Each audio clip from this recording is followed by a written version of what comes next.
Hi, everyone, and welcome to the Macro and Global Liquidity Analysis Gold, Silver and Bitcoin monthly update for February 2026, proudly brought to you by ainsliebullion.com, where you can find all the latest research that we're presenting here today. Look, we have been away for a few months now. We've got the panel back together to go through a whole lot to discuss, really, because while we've been away, just to say a little bit has happened would be a bit of an understatement. We've been through massive moves in Bitcoin. We've been through massive moves in the gold and silver market. But more importantly, we've had to really step back and try and figure out some mechanics behind all this. So much to unpack. We'll probably do it in a slightly different way today, but how are you both going today? Yeah, good, mate. It's been an interesting few months, as you say. Joe, Yeah, really good, mate. Yeah.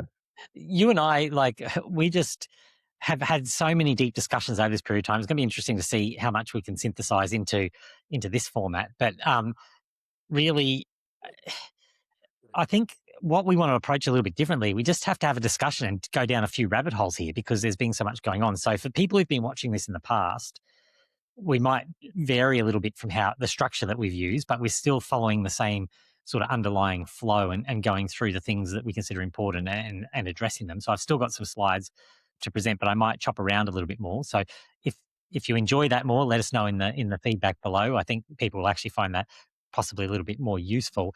But before we go down the many rabbit holes that we can go down today, I might just sort of start with you, Paul. Brand new year. People who may not be familiar with what we're going to discuss here today and the Ainslie Group generally, who we are, do you want to just give a quick overview to catch everyone or get new people up to speed? Yeah, sure. Look, I mean, Ainslie Bullion's been around for over 50 years now. So one of the leading bullion dealers in Australia. But we also entered into the crypto space in 2017. We tokenized gold and silver in 2019 with Gold Silver Standard, which you can buy off us or CoinSpot. And I guess all that needs secure custody. So we've got the vaults in Brisbane and Melbourne. But I guess the genesis of this video is really around Ainslie Wealth, where we're actively managing Bitcoin, gold, and silver, largely around the points that we discuss in this forum to dictate where those allocations go. So it's a wholesale fund, and it's actively managing real spot product. There's no derivatives or any paper promises there. It's the real spot product, redeemable even for a fund. So that's it in a nutshell. That's what the genesis of this video was that fund and talking about our processes of how we make those decisions to allocate. And Joe, I'll jump to you and then I'll come back to you on this, Paul. A real part of what we've been discussing behind the scenes as we prepared for this presentation today is the challenges and the debate and all the rich sort of context that's happening behind the scenes for us as part of that committee process with the fund. Joe, what's your takeaway from the process itself that we've had over the last couple of months? Have there been any real highlights for you or angles where you've had to really reassess or think through? Do you just want to give us that big picture overview of what's been going on from your perspective specifically?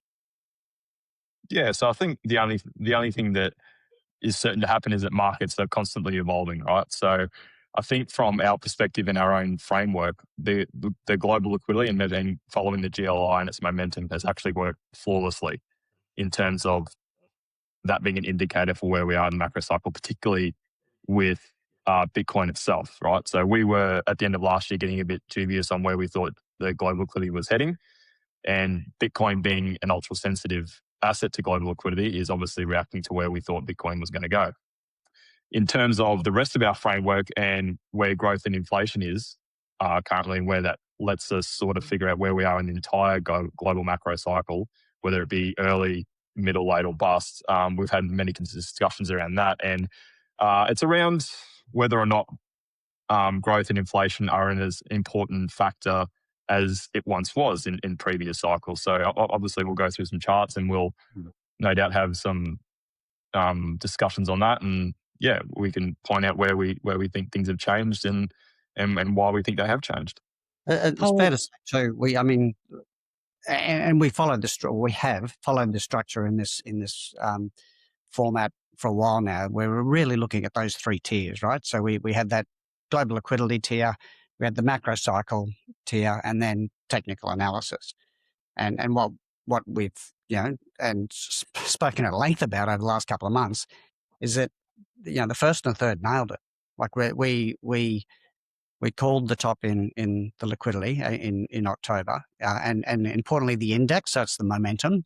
But there was a nuance in there where that it had actually bifurcated between China and the rest of the world. And the technical analysis, we've got Jamie Coots, who's one of the preeminent TAs in this space. His published model, it's no secret, in September was calling a top in Bitcoin. So where what Joey's just referred to, it was that middle, it was the macro cycle piece that I think didn't understand the quite structural shifts that we've seen in the world, and clouded the calls from the liquidity and from the technical analysis that called that top in October in Bitcoin as the most sensitive to liquidity. So we'll dig it. Yeah, we'll I think dig so. it. I think I was just going to say that's probably good that you cleared that up, Paul, because sometimes I talk as if everyone already knows what the hell I'm talking about. So I usually have no idea what you're talking about, Joe, just for the record. But, just sort of follow up on, I just want to follow up on something there. And it's probably the human aspect of this. Just before we dig into the charts and really unpack what both of you have discussed there in terms of what has changed that is really important. What is it like sitting there as a CIO of a fund, having to navigate us, for starters? We're always debating all this. Like it's a challenging process, I imagine, for you to go through to sit in that spot and have to filter all that information and navigate turbulent times, because we haven't seen anything quite like this. And we, it's in the name, cycles. Like we were following macro business cycles that have, historically indicated that liquidity seems to top around late cycle. And we look at charts that were in October at that time saying barely early to mid cycle. So we then, I guess, with the benefit of hindsight, but I think now with this sort of core thesis approach that we're taking now instead of that second tier, is that we have to acknowledge that, four things happened. We had a Trump administration that was determined to boost American Main Street over Wall Street. That totally changed the direction of liquidity. We had that, what I just mentioned before, that bifurcation between the liquidity flows between China and the rest of the world. China is still full steam ahead, right? Whereas if you take it out, the liquidity very clearly topped in October. And that liquidity that was pumping out of China was all going into gold. So the hero trade in October was go long gold and silver and short Bitcoin. And that was purely off that bifurcation of liquidity. We've had, I guess, more broadly, a structural shift, if you want, towards trust minimized assets in this new world order, whether it's Carney speech, etc. Like there is absolutely a change, and we've seen this for years now with central banks front running this by leaning more into gold than treasuries, and we've now got gold as a number one by value reserve asset in the world over treasuries. That's first time ever. So, and then AI, and I don't think people give it the full merit of the level of disruption that we're going to see in economics. Economics is about scarcity. AI is about abundance. So economists are rediscovering what their world is. We've got business disruption, and we've got just the sheer amount of funds, the sheer amount of capex that's going into that build out that has sucked that liquidity, right, that would ordinarily go into markets into the economy. So those four things have fundamentally changed that business cycle. And we don't know for a while whether cycles are gone or whether they just have to be reinterpreted. But that's what we've faced in just a few months. So it is difficult, but I think we've had a really, as you say, a deep think over this over the last couple of months. And I think we're well placed in terms of how we're looking at things going forward. But it is a different setup for sure. Yeah, and I have some strong opinions on some of those things around the AI and all of that as well that we can dig into. But really reiterating that point that the fact we're even having those discussions and deep into that is really important here, because I think a lot of people are going to get caught out just because they don't have access to really deep understanding of what's going on. It's a very interesting time in history, I think. Look, before we dig into a lot of specifics here, I just want to bring up the standard disclaimer that we always have here, just reminding everyone that before we begin with the analysis part in particular, everything's said and shown in this presentation is intended for general informational purposes, does not take into account your particular circumstances, objectives, or situation, is not financial advice, and you should always do your own research and consider obtaining independent advice before making any investment decisions. Look, the real elephant in the room that both of you addressed in sort of your intros there was about this chart. This really was the one that I wanted to dig into straight up to talk about where some of the inconsistencies have occurred. Now, I can flip and jump through some different charts to explore the components of this a bit more. But Joe, I'm going to start with you on this. We identified this quite a while ago. So really, well, for many months, really most of last year, that things weren't necessarily happening in a normal, in quotes, way. If you think about the COVID cycle, we had very clear peaks and troughs that made a whole lot of logical sense because it was unprecedented what was happening at that time. You could argue what's happening now is unprecedented as well, but from a different angle. Talk us through this chart and why it's now no longer sort of a core focus that it used to be for us in our analysis going forward. Yeah, so I'll just quickly explain the chart for those that aren't, that haven't really followed along for very long. This is basically a chart that aggregates global liquidity. So you've got the sort of the neutral line through the middle of there, and the elevation is the level of liquidity. So that dotted line being about neutral.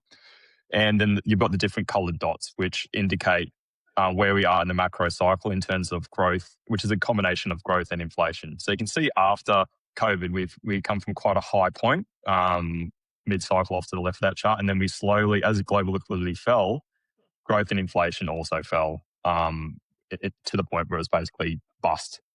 And that was around the same time as global liquidity bottomed as well. So our framework is global liquidity will lead the economy, generally speaking, because as global liquidity enters markets, asset prices rise, people feel richer, they spend in the economy, and so on and so forth. So what we've seen over the last 3 years since the last bottom is it's very, very choppy period of liquidity for starters, but also growth and inflation have been extremely subdued up until recently, but with inflation still quite low and growth starting to pick up. Now, you could argue that with inflation subdued and with growth picking up, we are going to move more towards that mid to late cycle part, but also the mechanics of why and how the money flows through the economy into that mid to late cycle is important as well. So I think Paul mentioned earlier, the Trump administration has been hell-bent on moving money into the real economy versus financial assets. So if the real economy is doing well, financial assets the marginal dollar will flow into the real economy versus into financial assets. That's effectively what China's been doing for the last 15, 20 years, right? So the money's been flowing in their real economy and their financial markets haven't done so well.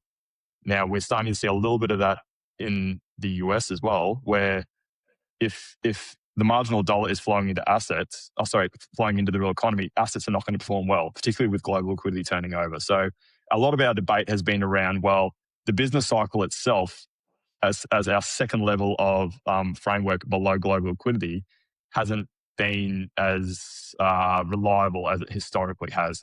And that's, what we'll probably mention is a lot of deflationary forces, but as well like AI, but also in terms of policy from the US administration, not specifically targeting asset prices through traditional means like QE and whatnot. Paul, do you think it's fair to say the business cycle is dead? You mentioned before something that, and we probably slightly disagree on this, so this will be an interesting one to explore, but You mentioned before that it might just be on pause. I'm more concerned that it's dead, and this is a very dangerous thing to say, because anyone who said the business cycle is dead historically has been wrong, obviously, because it's a cycle by nature and it continues. My concern is that the AI wave is different this time. Like it's something that actually means that you really can't rely on growth and inflation in the traditional sense, because a lot of the drivers have just been so fundamentally changed that it's broken. So what might constitute the new business cycle might be a different combination of factors. It might not be as simple as it has been for decades, centuries probably, of just inflation and growth. What's your view on that? We're not at odds at all. It's inherent self-discipline to say the pause thing, because the four most expensive words are it's different this time, but it is. I totally agree with you. I think what may well happen is we just have like a mess for a while, a realignment of whatever the new norm is, and then we may get back into cycles. But I don't think we can look at what we know is coming in terms of the impacts of AI, combined with very, very structural changes in terms of at a treasury level in the US, particularly in terms of how they're going to guide the economy. I think it is broken for a bit, and then might reestablish a cycle. But you can't have such a big shift, and this has happened before when other big changes have come through. It's disrupted a cycle that then refound its groove. But I'm on the same page as you. I think we can't rely on historic cycles in this next business cycle with what's coming. Joe, you mentioned the inflation. I want to just jump to look at the inflation part here.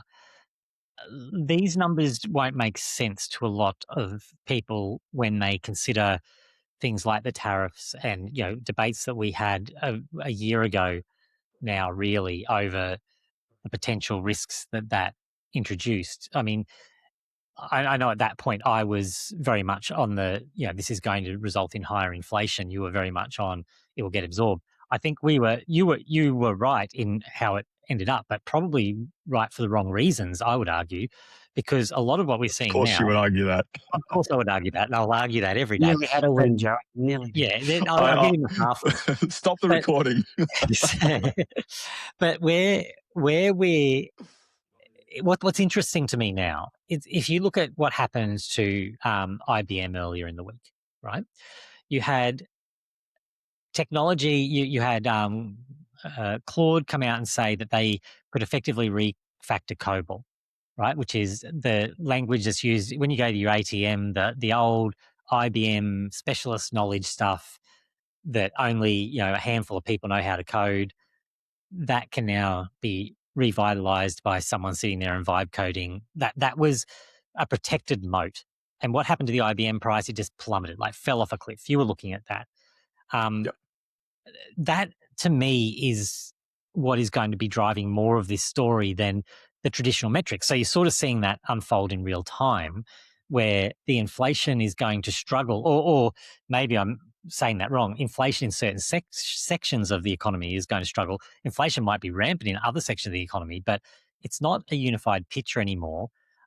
My question for you around it is, how do you think this particular component, the inflation component of that story we're talking about, plays out if you've got situations like the IBM COBOL scenario unfolding almost daily?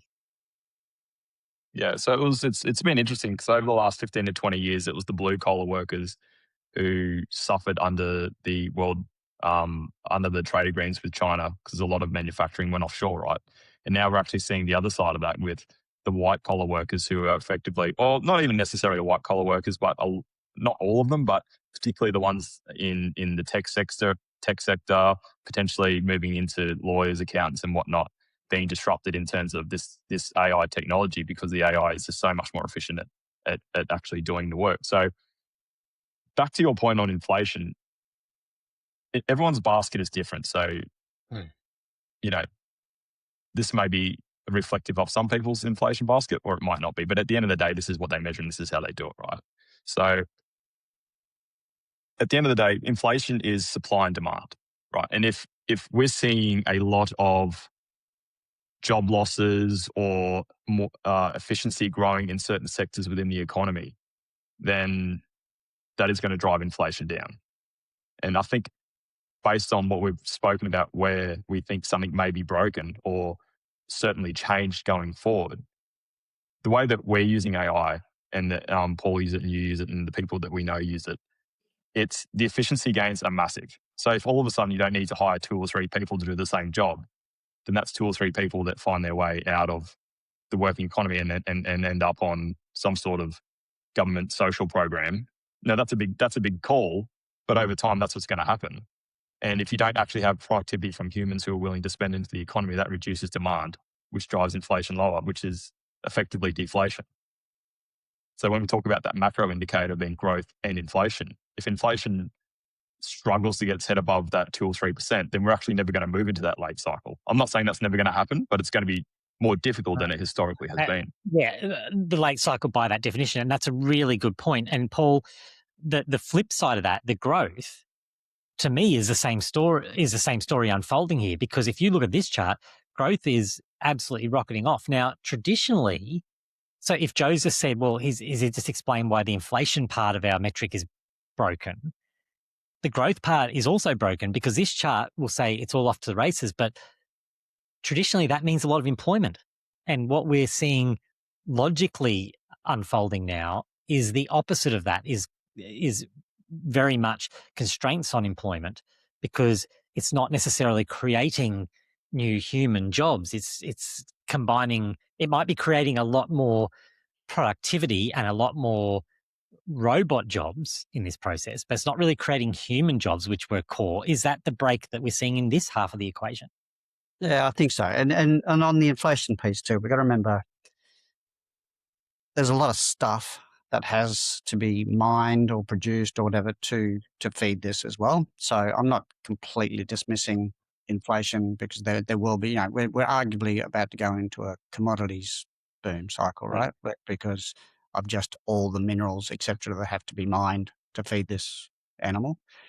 But so it'll there'll just be a split, I think, in what has normally been fairly aligned, where there's the things that AI and bots can do, and there's the things that it can't. But this growth piece is real, because the productivity that it unlocks is phenomenal, and we're seeing it already. Arguably, early days we're seeing the built out of what will then provide a whole lot more again. But it's so it's going to be a different world. So the infinite abundance argument.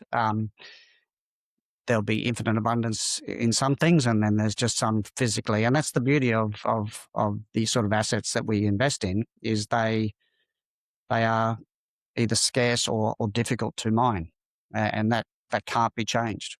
We've just had historically the first time ever of 2 years with no new substantial gold deposits found.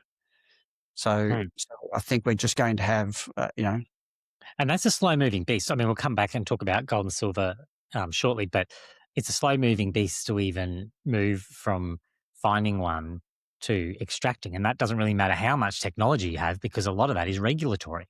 Yep.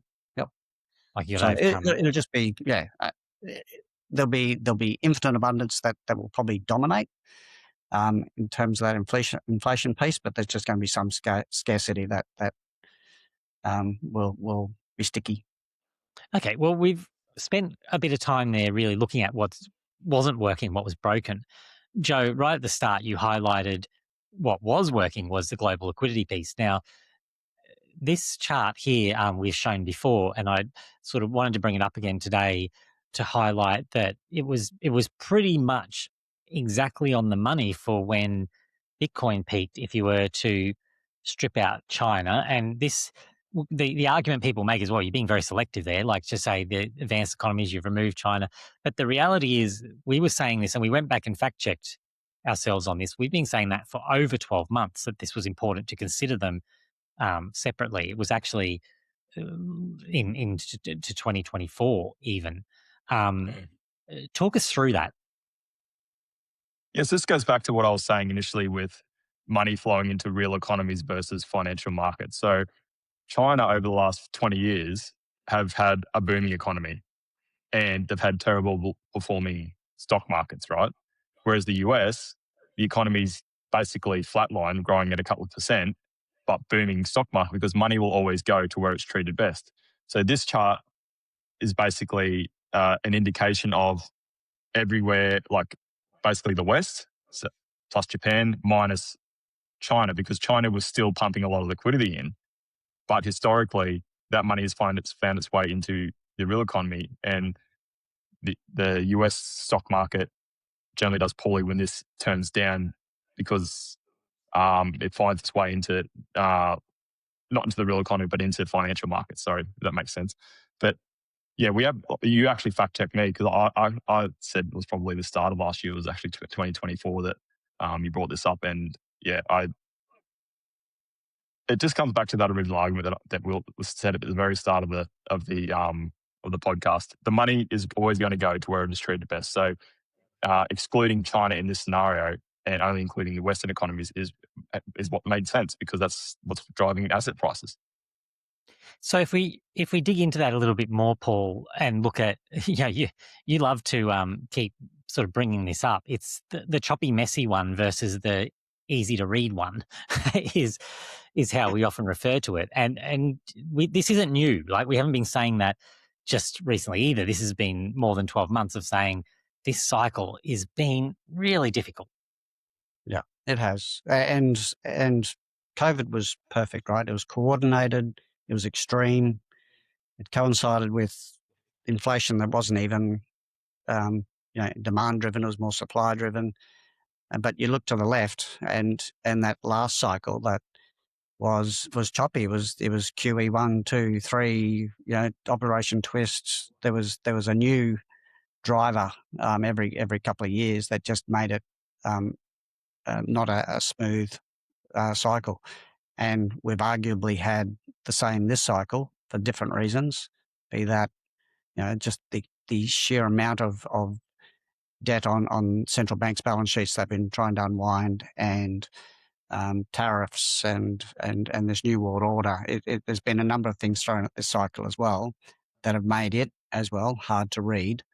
But the one constant that hasn't lied is I guess the combination that we're talking about of the global liquidity index, and then diving into that. And in this this cycle, it's taking out China because you could see clearly that without China it had turned, and you could see clearly that the money that China was doing was going to gold. They banned Bitcoin. And gold was their way of effectively giving credibility to their debt pile, or the yuan, and protecting it. So it's about digging into the age-old saying, follow the money, right? So it's really about understanding the liquidity, where it's going, and trying to pick that where that actual peak is in terms of the assets that we're looking at. And the digging into it is really the key there, because it wasn't just about understanding the raw. Like this is where most people get tripped up still, even though we explain it a lot, is weekly global liquidity is up and to the right. It's not about that, Joe, is it? It's the rate of change. But more specifically, you've got to go even deeper than that to everything Paul just said and look at the components of that rate of change and where that's happening to really get the proper read. What everyone wants to do is they want a simple chart that says line go up, therefore asset go up. That's how you look at it. That's what your brain searches for. But the reality is it's complex. Yeah, and like we've been saying for a while, it's about that momentum in terms of global liquidity and the rate of change. So markets being a discounting mechanism, once the market itself as a being believes that liquidity is going to slow down, as we've seen in the Bitcoin market, then money comes out of that market, right? So it's not about just looking at this chart and saying, hey, it's still going up and to the right. We've got to look at momentum, and then we've got to look at where the momentum is actually going to come from in the future. So what we've been saying for a couple of months is we don't know where that momentum is actually going to come from. to keep this not only going up, but going up at a faster and faster increase, right? A lot of people will quote what we've had a lot of internal discussions around, the Fed stepping up, stopping QT, starting QE, that 40 billion a month, and then overlaying that with a lot of the the Treasury issuance, which is the collateral in the system, the MOVE index, how volatile that is. I'm not sure if we've got a chart on that in this slide Well, deck. yeah, But because we that can was talk I about want to that here. ask about that next. Yeah. Yeah, so the 40 billion a month is actually not a lot of money when you think about the entire debt load of the system. So I think the Fed's balance sheet is 3 trillion. So 40 billion a month is not really a lot in terms of, if you talk relatively back to COVID, where they printed, what was it, $5 or $6 trillion or something in a few months over the course of a year. And then, then we have this debate about the collateral values itself being bonds. So the US government's issuing a lot of T-bills, which are very short duration bonds, which make for great collateral. So it's the ability, when you talk about liquidity, it's the ability of the financial system to create new money off the back of good collateral. So obviously there's a lot of good collateral in the system, and that collateral is either given a haircut, or propped up by a lower volatility market, which is what this is showing. So the volatility of bonds are coming lower and lower.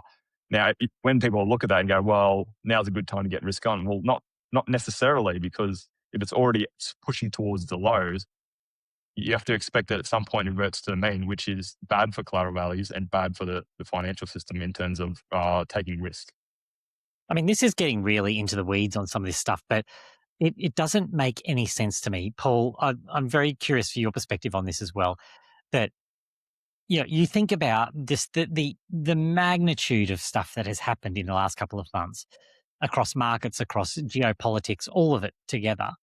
And you would not see anyone looking at this even probably 12 months ago, but certainly years ago, would look at this chart and say, no, that's not what's going on here at all. If they were trying to predict what the actual environment looked like.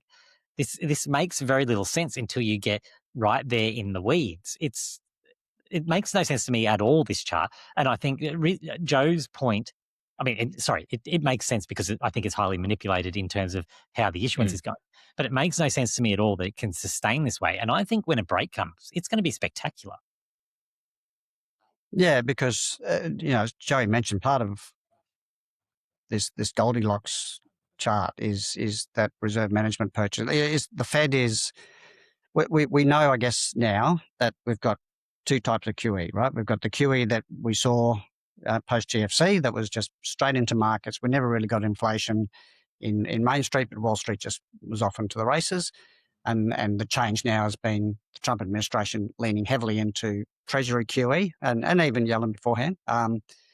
That's which just doesn't give the same juice. And so the only QE we're getting from the Fed now is just keeping this nice, and it's a very orchestrated, keeping it nice and tame picture, which is all fine until something breaks. And the something breaks seems inevitable to me. It was very funny. Speaking of AI, my AI made a joke about this to me the other day, which even that sentence in itself has a lot to unpack. But it made a joke saying, because I was commenting on somebody, I was asking questions about some of this. I said, well, I'd like to tell you what would happen if the government didn't stuff it up, but I don't have any data to model that on. So it was highlighting the obvious fact that the government had, the government in quotes, whatever that constitutes, that people have never got this right? They've always stuffed it up. We've always seen spikes in volatility. Yep. Maybe and AI we're kind of at as perfect as it gets, right? So we're at that. Yeah, October seems a long time ago, but Bitcoin sniffs nothing is more sensitive to global liquidity than Bitcoin, right? So it sniffs it out very early, and we've seen that play out. We're only really now seeing, the broader market potentially about to come off badly because of this. So this is peak good. To Joey's point, and you'd have to expect at some stage this is going to unravel in a disorderly fashion. But and that's where we love our gold and silver. So, Joe, before we in terms of it unraveling, like to the degree that you're talking about, Paul, that's, we're basing that on the fact that at some point that happens if monetary policy stays as it is in terms of help from the Fed. We may see the Fed step up and actually do something before the bond market or the debt markets have issued. Historically, that's not what happens though. So we're really just waiting in terms of our allocations for that clear signal to say, yeah, this is what's actually going to make liquidity change direction to an upward direction. And in that way, then when that happens, then we can reallocate. Well, as my AI said, there's no data to model that one on because it's never been done right yet. So, that's a bold assumption to make. And it can take months. It can take months, even a year for that to and play the out. reality is they always are reactive. They're never proactive when it comes to the magnitude that we're talking about here that would be necessary. Joe, I need to talk to you about this because you raised this before we started recording. Bonds, right? Like bonds, obviously the move index that we just looked at is the volatility of the bond market. So they're two are intricately intertwined. But you were suggesting, and you're not suggesting you would do it here, but you were suggesting that bonds are becoming the unloved asset that many may be starting to rotate into, particularly if we're about to see what Paul just alluded to, a significant pullback in traditional markets. Now, the line that always gets me here is the black or the dark line in the middle there. The debt just keeps on going up. Historically, that should, and I've got the 30-year version of that chart here where we see, that you're meant to sort of go up and down and debt continues on its merry way. But at some point, that whole system should break.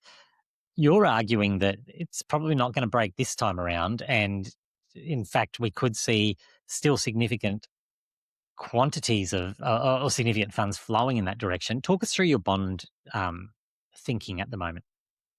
Yeah, so I mentioned earlier that a lot of the issuance is that T-bill issuance. So you're looking at duration of bonds that are less than a year before they get paid, the coupon gets paid back, right? So what that means is there's not a lot of volatility in it and there's a lot of demand for that particular debt. So the US government at the moment is issuing a lot of that because they know there is demand for it.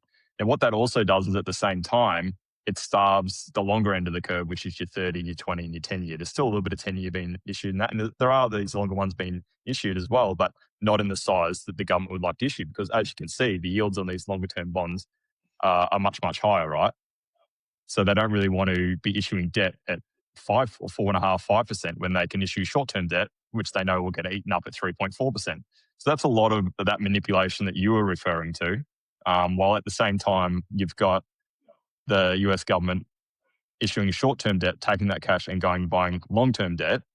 Now, what that actually does is it reduces the volatility in the market, which relates back to our move index. So it improves collateral values and improves financial conditions so you don't have those wobbles in the market itself. So that's that manipulation that you're talking about there.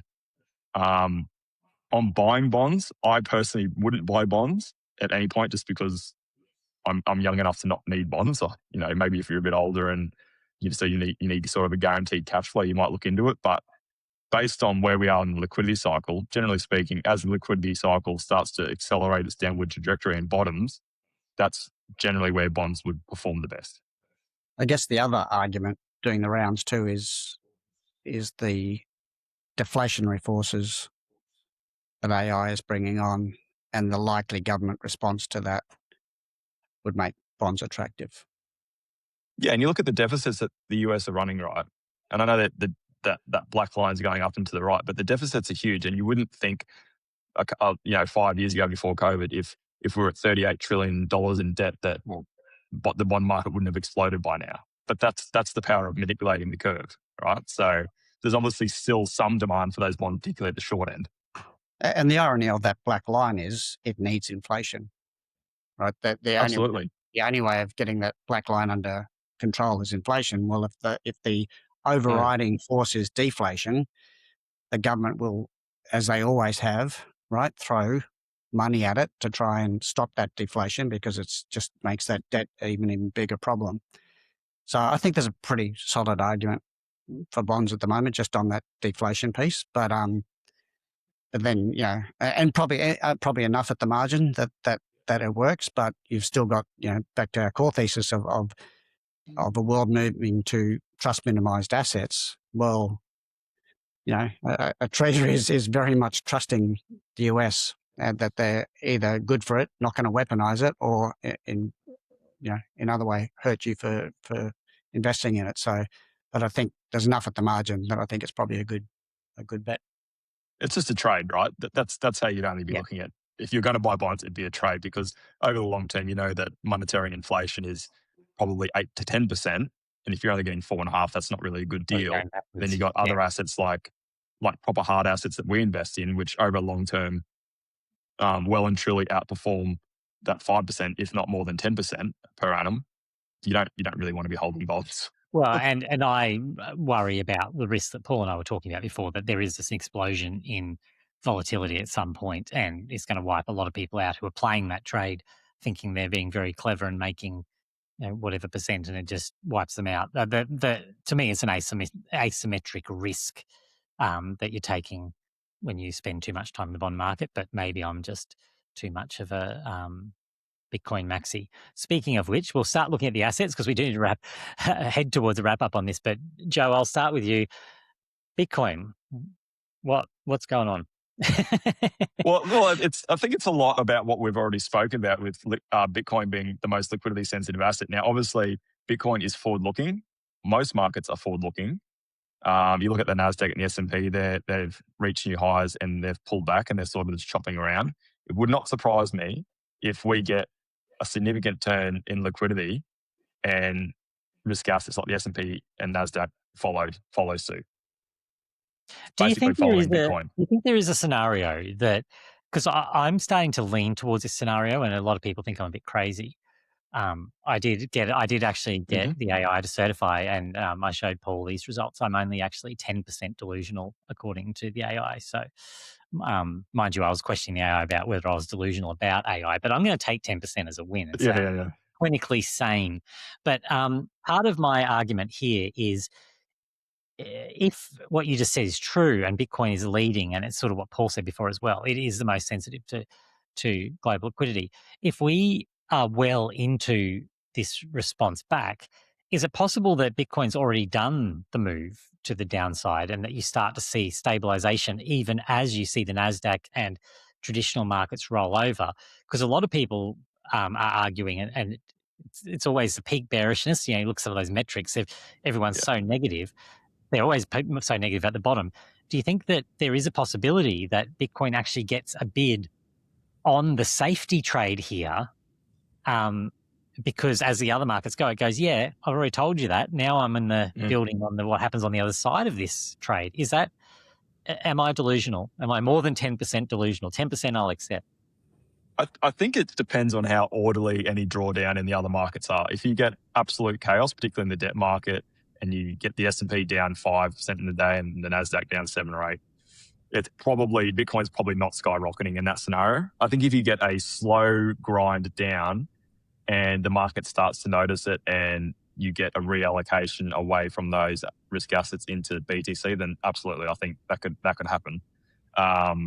We're still preparing for the worst case scenario, that liquidity continues to trend down over the next 6 to 8 months, potentially in the end of this year and early next year, that we do get another low, like a lower low. But if you're looking at asymmetric risk reward, with Bitcoin down already 50% from the highs, unless you think it's dead, it's a pretty good buy at this point. And I suppose the other side of that is, what you're really betting on is how long it is going to take the Fed and other central banks to respond if we start to see aggressive selling. So probably the most bullish thing for Bitcoin is actually a sharp correction in those traditional markets. If we start seeing them dropping 7%, you might get another dip, sure, but it won't be long-lived. Like you'd be throwing. The problem is that Bitcoin at its peak was only a $2.5–3 trillion asset class. Now, when you've got the Nasdaq in the tens and hundreds of stocks in the tens and hundreds of trillions, or whatever it ends up being, I'm not sure of the exact figure, that actually creates a negative wealth feedback loop. So something has to be done, particularly with bonds as well. So Bitcoin's big enough for the people to care, but probably not quite big enough for the government to care and step in. And that's the point. It could be. Yeah, I think it's it's at the crossroads we keep talking about too. So it's been highly correlated to NASDAQ, right? Like it's to date. So if we really saw that come off harshly as it could, then I think Bitcoin absolutely could go down lower. But at some stage, we're going to have that transition to a world looking for, right, trust minimized assets.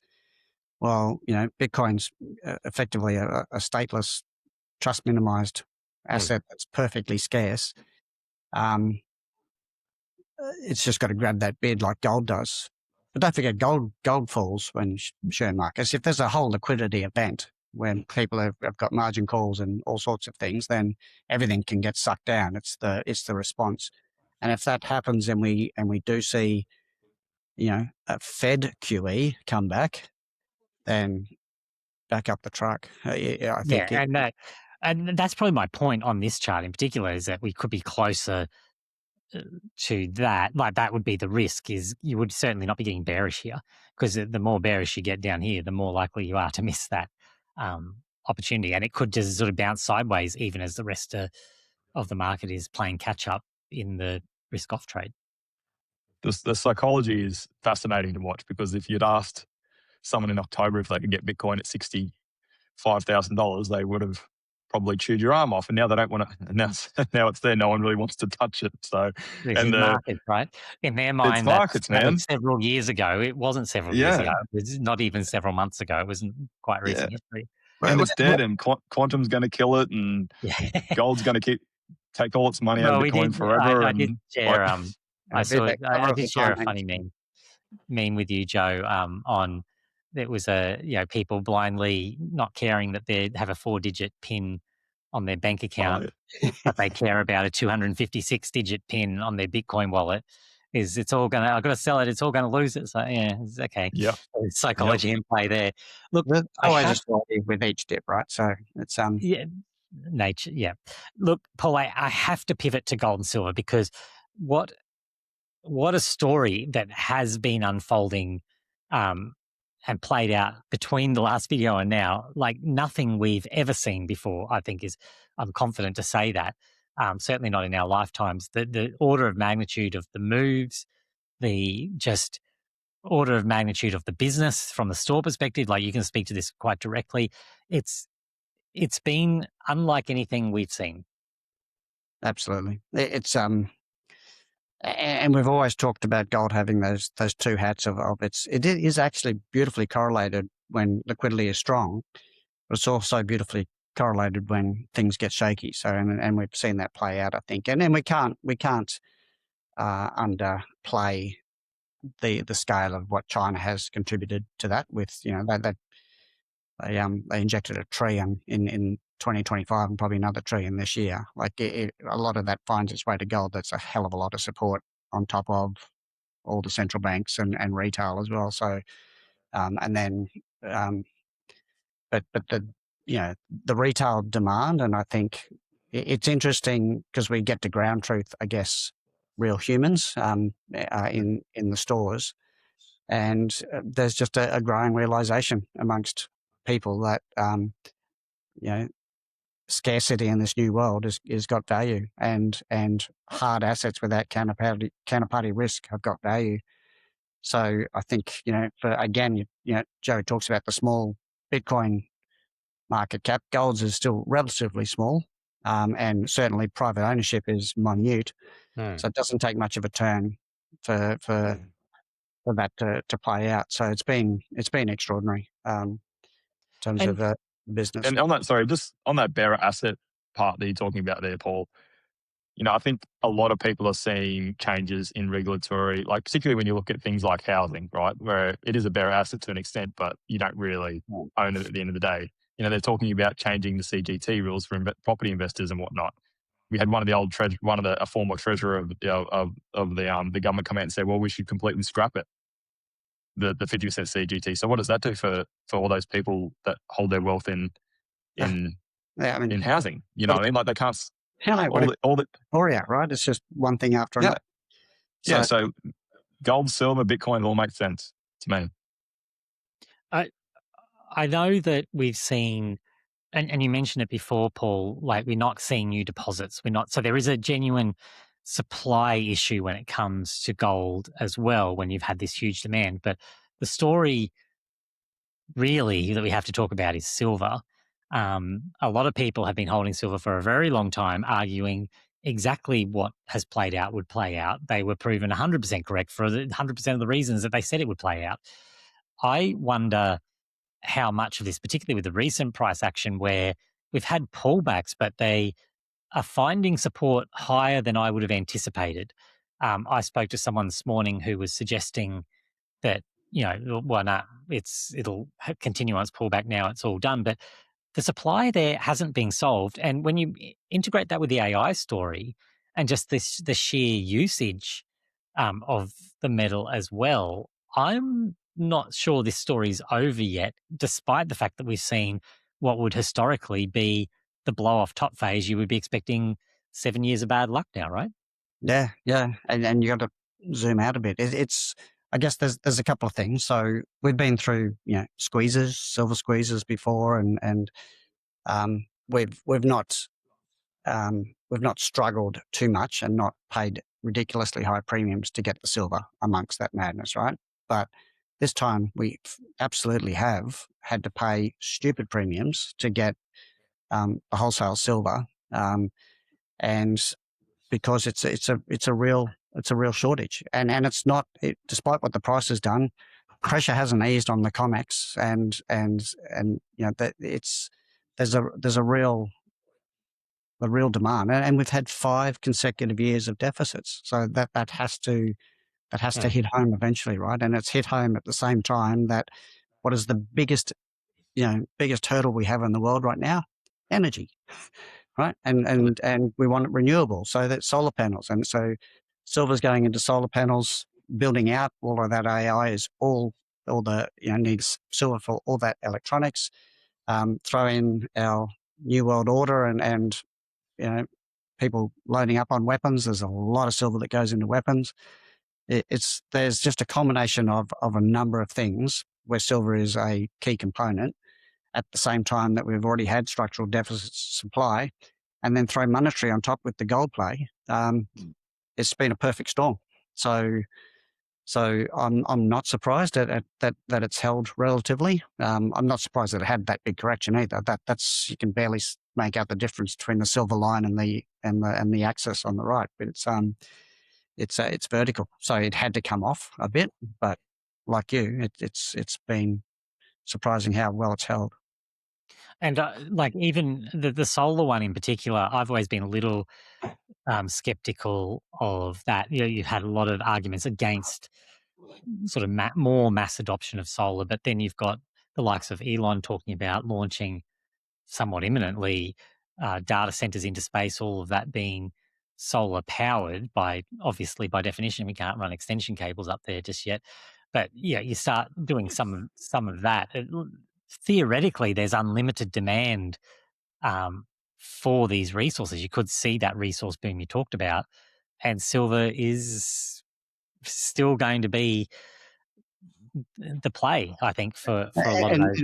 And it's not pricing itself out either. I was at an event with a manufacturer that uses silver, and he was talking about he makes these big contact points for the big miners for electrical gear, and he said, relatively, the silver cost has gone from X to Y. I can't remember the numbers, but in the context of this contact that is $10,000, the silver's still a relatively minor part. So it's not pricing itself out either. So it's not like that's... it might have to be multiples higher before you get the genuine substitution search going on. My skepticism on solar has been somewhat reverted over the last few months, because we obviously knew that there's unlimited power from the sun, but it was always about, well, where are we going to store it? That was always the argument. But you look at battery technology, and it has absolutely exploded in the amount of energy you can actually store. And yeah, I've completely flipped on that solar. Well, you are a bit of a battery lover at the moment. I know